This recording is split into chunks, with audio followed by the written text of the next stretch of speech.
Hello friends, welcome to tasty dish. ഞാൻ റവയും ക്യാരറ്റും വെച്ചിട്ട് ഒരു അടിപൊളി വൈകുന്നേരം ചായക്ക് കഴിക്കാൻ പറ്റിയ ഒരു കേക്കാണ് ഉണ്ടാക്കാൻ പോകുന്നത്.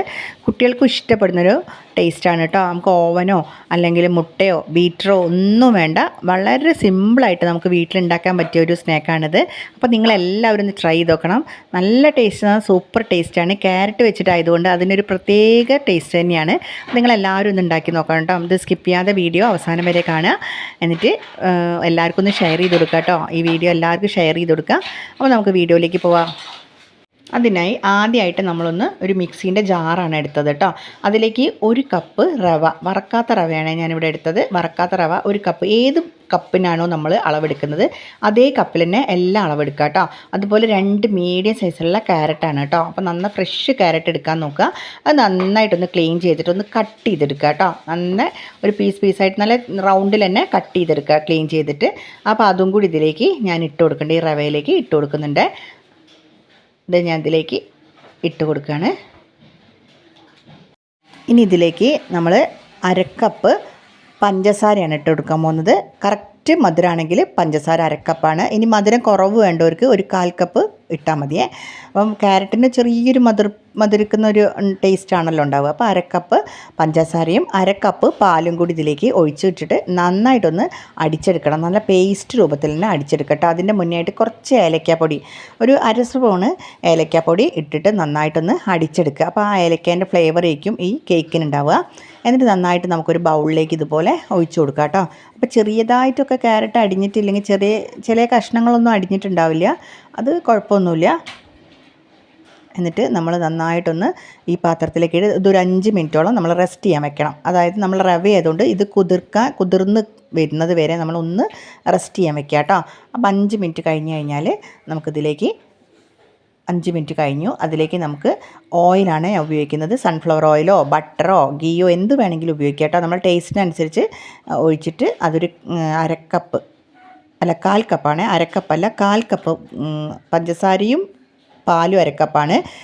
നമ്മൾ ഓയിൽ 1/4 കപ്പാണ് ഓയിൽ ഒഴിച്ചു കൊടുക്കേണ്ടത്. എന്നിട്ട് നന്നായിട്ട് ഇതിലേക്കൊന്ന് മിക്സ് ചെയ്യുക. അപ്പോൾ നമ്മൾ അടച്ചു വെച്ച ഈ റവേൻ്റെ മിക്സിലേക്ക് ഈ ഓയിൽ ആദ്യം ഇങ്ങനെ തെളിഞ്ഞ് നിൽക്കും. പിന്നെ നമ്മളിത് മിക്സ് ചെയ്യുന്നതിനനുസരിച്ച് ഇതിലേക്ക് ഇങ്ങനെ ചേർന്ന് വരും കേട്ടോ. നന്നായിട്ട് മിക്സായിട്ട് വരും. അതുവരെ നമ്മൾ ഇളക്കിക്കൊണ്ടേ ഇരിക്കുക കേട്ടോ. അപ്പോൾ ഈ ഓയിൽ ഇതിലേക്ക് മിക്സ് ആകുമ്പോൾ കുറച്ച് ഒന്ന് ഇതുപോലെ ഇളക്കി നമ്മൾ മിക്സ് ചെയ്ത് എടുക്കണം. നന്നായിട്ടൊന്ന് മിക്സ് ആയിട്ടുണ്ട് കേട്ടോ. ഇതുപോലെ ഒന്ന് ഇളക്കിയെടുക്കുക. അത് നല്ല ടേസ്റ്റ് ആട്ടോ ഈ ക്യാരറ്റിൻ്റെ ടേസ്റ്റ്. നമ്മൾ ഈ പച്ച ടേസ്റ്റ് ഒന്നുമല്ല വരിക. അത് നമുക്ക് ബേക്ക് ചെയ്തെടുക്കുമ്പോൾ ഒരു പ്രത്യേക ടേസ്റ്റാണ്. പിന്നെ കുട്ടികൾക്കൊക്കെ ക്യാരറ്റ് എന്ന് പറഞ്ഞാൽ നല്ലൊരു ഇതാണല്ലോ. ക്യാരറ്റ് കഴിക്കാത്ത കുട്ടികൾക്കൊക്കെ ഇതുപോലെ ഉണ്ടാക്കി കൊടുത്താലും നല്ലതാണ്. അപ്പോൾ നമ്മൾ ഏകദേശം ഇളക്കി കഴിഞ്ഞിട്ടുണ്ട്. ഇനി അതിലേക്ക് 1 ടീസ്പൂണ് ബേക്കിംഗ് പൗഡറാണ് കേട്ടോ ഇട്ട് കൊടുക്കുന്നത്. ഇതിലേക്ക് മുട്ടയൊന്നും ചേർക്കുന്നില്ല, അതുകൊണ്ട് തന്നെയാണ് ബേക്കിംഗ് പൗഡർ ഇടുന്നത്.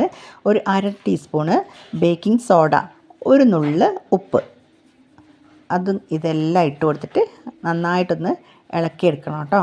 Baking soda, baking powder, salt, ഇത് മുഴുവൻ ഒരു നുള്ളു മതി കേട്ടോ ഉപ്പ്. ഇത് നന്നായിട്ടൊന്ന് ഇളക്കിയിട്ട് ഇതുപോലെ ഒന്ന് മിക്സ് ചെയ്തെടുക്കണേ. എല്ലാ സ്ഥലത്തും എത്തത്തക്ക വിധത്തിൽ നന്നായിട്ട് ഇതുപോലെ മിക്സ് ചെയ്തെടുക്കാം. നല്ലോണം മിക്സ് ആയിട്ടുണ്ട്. അപ്പം നമുക്ക് ഇത് ഇത്ര രീതിയിൽ മതി. ഇതിൽ കട്ടിയാണെങ്കിൽ നിങ്ങൾ ലേശം പാലൊഴിച്ചിട്ട് ഒന്ന് ലൂസാക്കി എടുക്കണേ. അപ്പം പാലൊഴിച്ച് ഇതെല്ലാം മിക്സ് ആകുമ്പോൾ ഏകദേശം നമുക്ക് ഒരു അധികം കട്ടിയൊന്നും ഉണ്ടാവില്ല. ഇനി അഥവാ കട്ടിയുള്ളവർക്ക് കുറച്ച് ഇതാക്കുക. ഇനി കേക്ക് ട്രേ എടുത്തിട്ട് നന്നായിട്ടൊന്ന് ഓയിൽ ഒന്ന് ബ്രഷ് ചെയ്യുക കേട്ടോ.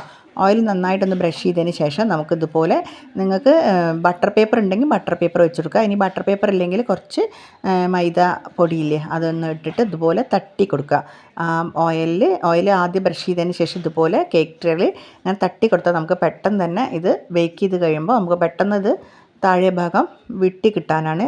നല്ല വിട്ട് കിട്ടും കേട്ടോ. പെട്ടെന്ന് തന്നെ നമുക്ക് അത് ഇട്ട് കിട്ടും. അല്ലെങ്കിൽ നമ്മൾ ഇങ്ങനെ പറ്റി പിടിച്ച പോലെ ഉണ്ടാവും. അതിന് വേണ്ടിയിട്ടാണ് ഇത് ചെയ്യുന്നത്. ഇതുപോലെ എടുത്തിട്ട് ബാക്കിയുള്ള പൊടി നമുക്ക് എടുത്ത് കളയണേ. ഇതുപോലെ എടുത്തു കഴിഞ്ഞ് ബാക്കിയുള്ള പൊടിയൊക്കെ ഒഴിവാക്കിയിട്ട് നല്ല കേക്ക് റെപ്പ് റെഡി ആയിട്ട് നമ്മൾ എടുത്തു വെച്ച ബാറ്റർ ഇതിലേക്ക് ഒഴിക്കണം. അതിന് മുന്നേ ആയിട്ട് നമ്മൾ അതിലേക്ക് ഒരു കാര്യം കൂടി ചെയ്യാനുണ്ട്. ഒരു 1/2 ടീസ്പൂണ് നമ്മൾ വിനാഗിരി ഉണ്ടല്ലോ അതും കൂടി ഇതിലേക്ക് ഒഴിച്ചു കൊടുക്കണേ. 1/2 ടീസ്പൂൺ മാത്രം മതി കേട്ടോ. അതിൽ കൂടുതലാവണ്ട. ഇതെന്തിനാന്ന് വെച്ചാൽ നമ്മൾ നല്ല കേക്ക് നല്ല സോഫ്റ്റ് ആവും. അതിന് വേണ്ടിയിട്ടാണ് വിനാഗിരിയും കൂടി ഇതിലേക്ക് ഒഴിച്ചു കൊടുക്കുന്നത്. അപ്പോൾ ഈ ബേക്കിംഗ് സോഡയും ബേക്കിംഗ് പൗഡറൊക്കെ ഉള്ളതുകൊണ്ട് ഇത് നല്ലോണം ഒന്ന് പതഞ്ഞ പോലെ അങ്ങനെ നിങ്ങൾക്ക് കാണാം. അതിങ്ങനെ നമ്മൾ ഇളക്കുമ്പോൾ കുറച്ച് പത വരുന്നത് പോലെ കാണാം ഈ വിനാഗിരിയും കൂടി ഒഴിക്കുമ്പോൾ. എന്നിട്ട് നന്നായിട്ടൊന്ന് മിക്സ് ചെയ്യാം കേട്ടോ. അതുപോലെ നന്നായിട്ട് ഒരു ഫോർക്കോ എന്ത് വെച്ചിട്ടുണ്ടെങ്കിലും സ്പാച്ചുലയോ ഫോർക്കോ വെച്ചിട്ട് നന്നായിട്ടൊന്ന് മിക്സ് ചെയ്തിട്ട് ഈ കേക്ക് ട്രേയിലേക്ക് ഇതുപോലെ ഒഴിച്ചു കൊടുക്കുക കേട്ടോ.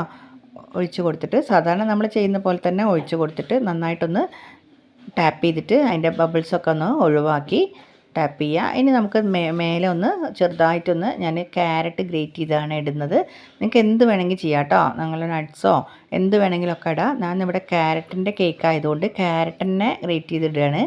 അത് കുറച്ച് വെള്ളം പോലെ ആയിപ്പോയിട്ട്, കാരണം വെള്ളത്തിലേക്കാണ് ഗ്രേറ്റ് ചെയ്തിട്ടത്, അതുകൊണ്ട് കുറച്ച് കട്ടയായിപ്പോയി. അപ്പോൾ നന്നായിട്ടൊന്ന് ഗ്രേറ്റ് ചെയ്തതൊക്കെ ഇട്ട് കഴിഞ്ഞാൽ നല്ല ഭംഗിയാണ് കാണാൻ. ആ ഓറഞ്ച് കേക്ക് ഏകദേശം ഒരു ഓറഞ്ച് കളറായിരിക്കും. അതിൻ്റെ മുകളിലേക്ക് ആ ക്യാരറ്റും കൂടി വരുമ്പോൾ കാണാൻ നല്ല ഭംഗിയാണ്. ഇനി നമ്മൾ സാധാരണ ഒരു അലൂമിനിയം പാത്രം എടുത്തിട്ട് കുറച്ച് ഉപ്പിൻ്റെ പൊടി ഇടുക. നടുക്ക് ഒരു റിങ് ഇട്ടിട്ട് നമ്മൾ ഈ കേക്ക് ട്രേ ഇതിലേക്ക് വെച്ച് കൊടുക്കുന്നുണ്ട് കേട്ടോ. എന്നിട്ട് നമ്മൾ നല്ലൊരു അടപ്പ് വെച്ചിട്ട് അടച്ചു കൊടുക്കുക. ബേക്ക് ചെയ്യുന്നതിന് പകരം നമ്മളിങ്ങനെ ചെയ്ത് കൊടുത്താൽ മതിയേ. അപ്പോൾ നമ്മൾ ഈ ഇതേപോലത്തെ ഹോളൊക്കെ ഉള്ള നമ്മൾ അടപ്പാണ് എടുക്കുന്നതെങ്കിൽ ആ ഹോളൊന്ന് ജസ്റ്റ് ഒന്ന് എന്തെങ്കിലും പേപ്പറോ അതോ വെച്ചിട്ട് നന്നായിട്ടൊന്ന് ചെറുതായിട്ടൊന്ന് കവർ ചെയ്ത് കൊടുക്കുക. എന്നിട്ട് ഇതുപോലെ വയ്ക്കുക. ഇനി ഒരു 35 മിനിറ്റ് 40 മിനിറ്റോളം ഇത് വെക്കണം. ഇത് നമ്മൾ ആ അളവിനനുസരിച്ചിട്ട് ഇത് കൂടുകയും കുറയുകയൊക്കെ ചെയ്യും കേട്ടോ. അപ്പം കുറച്ച് നേരം കഴിഞ്ഞപ്പോൾ ഞാനിതൊന്ന് ജസ്റ്റ് നോക്കിയിട്ടുണ്ട്. 30 മിനിറ്റ് 35 മിനിറ്റ് കഴിയുമ്പോൾ നിങ്ങൾ നോക്കുക. നമ്മൾ കുറച്ച് മാവ് കൂടുതൽ ഒഴിക്കുകയാണെങ്കിൽ കുറച്ചും കൂടി ടൈം എടുക്കും. അപ്പോൾ ആയിട്ടില്ല, അതൊന്നും കൂടി നോക്കണം. ഇനി രണ്ടാമത്തെ പ്രാവശ്യം ഞാൻ ഇതുപോലെ ഒരു 10 മിനിറ്റും കൂടി വെച്ചിട്ടുണ്ട്. ഏകദേശം ഒരു 40 മിനിറ്റ് ഞാൻ വെച്ചിട്ടുണ്ട്. അപ്പോൾ കറക്റ്റായിട്ടുണ്ട് കേട്ടോ. അപ്പോൾ അത് റെഡി ആയിട്ടുണ്ട്. ഇനി നമുക്കിത് നന്നായിട്ട് തണുത്തതിന് ശേഷം മാത്രമേ കട്ട് ചെയ്യാൻ പാടുള്ളൂ. അപ്പോൾ ഇത് നന്നായി തണുത്തിട്ടുണ്ട്. അപ്പോൾ ആ സൈഡൊക്കെ നന്നായിട്ടൊന്ന് വിട്ട് വരുന്നുണ്ട്. കണ്ടോ, വിട്ട് വരുന്നതായിട്ട് കാണാം. വേണമെങ്കിൽ ഒന്ന് ജസ്റ്റ് ഒന്ന് സ്പൂണോ കത്തിയോ ഒന്ന് വെച്ചിട്ടൊന്ന് ജസ്റ്റ് ഒന്ന് വിടുത്തി കൊടുത്താൽ നമ്മൾ അടിപൊളി കേക്ക് റെഡി ആയിട്ടുണ്ട്. ഇത് ഓവനൊന്നും വേണ്ട. അതും നമ്മൾ ക്യാരറ്റ് എന്ന് പറഞ്ഞാൽ നല്ലൊരു ടേസ്റ്റാണ്. ക്യാരറ്റിൻ്റെ ഒരു പ്രാവശ്യം നിങ്ങൾ ഉണ്ടാക്കി നോക്കണം വീട്ടിൽ, നല്ല ടേസ്റ്റാണ്. ഇതുപോലെ നമ്മൾ കട്ട് ചെയ്ത് കാണിച്ചു തരാം. നല്ല ഭംഗിയാണ് കാണാൻ. ആ മുകളിലുള്ള ക്യാരറ്റിൻ്റെ ആ കളറും പിന്നെ നമ്മൾ ക്യാരറ്റിൻ്റെ കേക്ക് തന്നെ നമ്മൾ നല്ലൊരു കളറിലാണ് വരുന്നത്. ഇതിൽ മുട്ടയൊന്നും ഉപയോഗിക്കാണ്ട് തന്നെ നല്ല സോഫ്റ്റായ കേക്കാണ്. കുട്ടികൾക്കൊക്കെ ഇഷ്ടപ്പെടുന്നൊരു ടേസ്റ്റാണ്. ഇതുപോലെ കട്ട് ചെയ്യുക കേട്ടോ. ഇനി വേണമെങ്കിൽ ഇതിൽ നിങ്ങൾക്ക് കഴിക്കുമ്പോൾ ഒരു ടേസ്റ്റിന് വേണ്ടിയിട്ട് നിങ്ങൾ ഈ മാവിലേക്ക് കുറച്ച് നട്ട്സ് നന്നായിട്ട് ചെറിയ പീസാക്കിയിട്ട് ഇട്ട് കൊടുത്താലും നല്ല ടേസ്റ്റ് ഉണ്ടാവും. ഞാൻ അപ്പോൾ ഇതൊന്നും ഇട്ട് കൊടുത്തിട്ടില്ല. ഇനി ഇതുപോലത്തെ കണ്ടോ അടിപൊളിയായിട്ട് കിട്ടിയിട്ടുണ്ട്. നല്ലൊരു വെറൈറ്റി ടേസ്റ്റ് കേട്ടോ. അപ്പോൾ നമ്മൾ കടയിൽ നിന്ന് ഈ കേക്കൊന്നും മേടിക്കാണ്ട് നമ്മൾ വീട്ടിൽ തന്നെ കുട്ടികൾക്ക് ഉണ്ടാക്കി കൊടുക്കുക. എല്ലാവരും ഇത് ഉണ്ടാക്കി നോക്കണം. ഇപ്പോൾ ഞാൻ കുറച്ച് ദിവസമായിട്ടോ വീഡിയോസൊക്കെ ഇട്ടിട്ട് മക്കളെ രണ്ടാളെയും സ്കൂളിൽ കൊണ്ടുവരാനുള്ള ബുദ്ധിമുട്ടും ഒക്കെ ആയിട്ടാണ് ഞാൻ കുറച്ച് വീഡിയോ ഇടാൻ കുറച്ച് ലേറ്റ് ആയിട്ടുണ്ട്. അപ്പോൾ നിങ്ങളെല്ലാവരും എൻ്റെ വീഡിയോ വരുമ്പം തന്നെ ഒന്ന് കണ്ട് ട്രൈ ചെയ്ത് നോക്കണം കേട്ടോ. അടിപൊളി വീഡിയോസ് ഇനി അടുത്ത വീഡിയോയിൽ ഞാൻ കൊണ്ടുവരുന്നതാണ്. അപ്പോൾ അടുത്ത വീഡിയോയിൽ കാണുന്നവരെ ബായ്.